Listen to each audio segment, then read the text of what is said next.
चलिए दोस्तों, आप लोग को हम बता देते हैं कि पवन सिंह जी का टीजर आ गया है। आप लोग जाके देख सकते हैं, पवन सिंह ऑफिशियल चैनल पे टीजर आ गया है, ठीक है।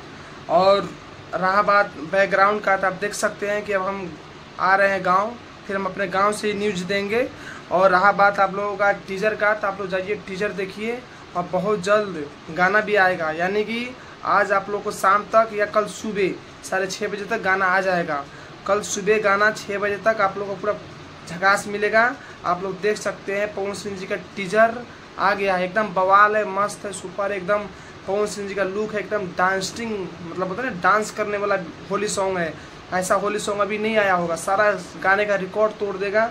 आप लोग जाके देखिए, आप देख सकते हैं कि वीडियो में कितना मस्त, एकदम कमाल का वीडियो है। आप उम्मीद नहीं कर सकते हैं, लेट लगता है लेकिन ग्रेट आता है। चलिए ठीक है, मिलते हैं फिर नेक्स्ट वीडियो में। Okay bye, love you.